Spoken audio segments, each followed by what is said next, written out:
इस जीवन को सत्कर्मों के सहारे, सद्गुणों के सहारे या फिर सद्राहों या सद्चरित्रों के सहारे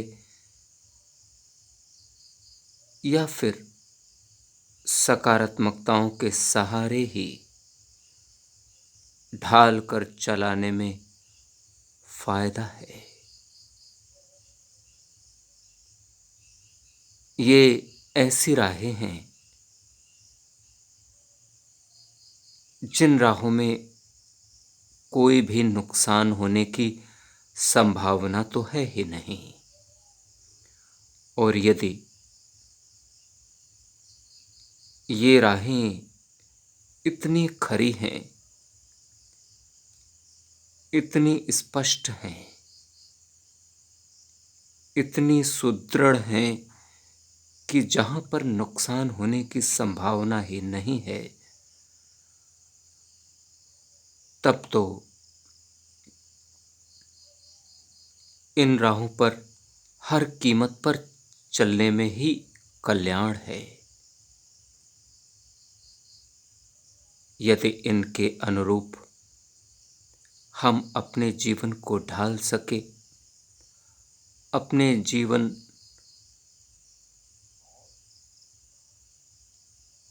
में सभी कर्मों को इनके अनुरूप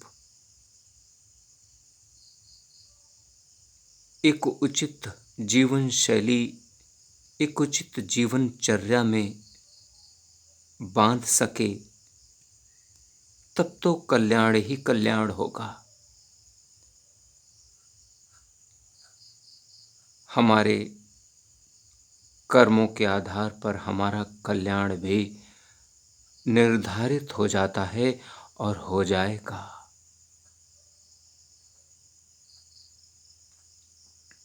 एक एक दिन, एक एक घड़ी, एक एक पल हमारे लिए इतना महत्वपूर्ण है। न जाने ऐसा कौन सा क्षण आ जाए, न जाने ऐसा कौन सा पल आ जाए जब हमारा साक्षात्कार आत्मिक ज्ञान से, अंतर्मन के ज्ञान से स्पष्ट हो जाए, सामना हो जाए। ऐसा जो क्षण होगा वह जीवन का बहुत बड़ा, महत्वपूर्ण और क्रांतिकारी क्षण होगा। इस क्षण को पाने के लिए ही तो युग युगों से अगणित योगी,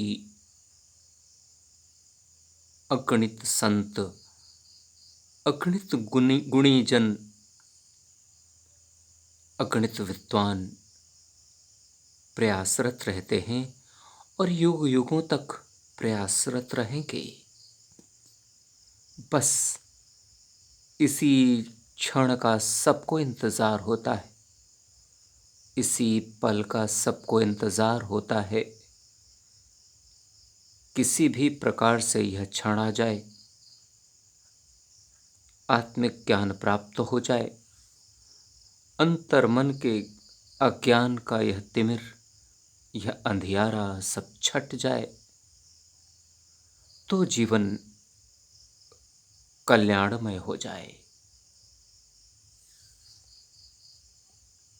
अब यह क्षण कब और कैसे आते हैं, ये अपने अपने प्रयास पर निर्भर करता है।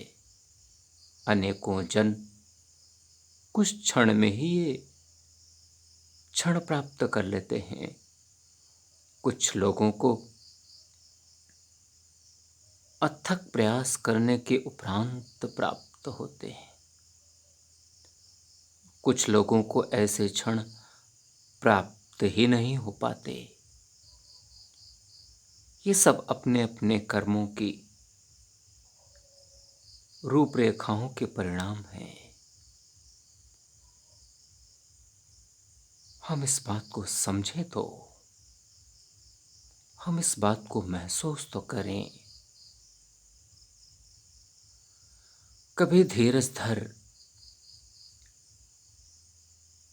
अपने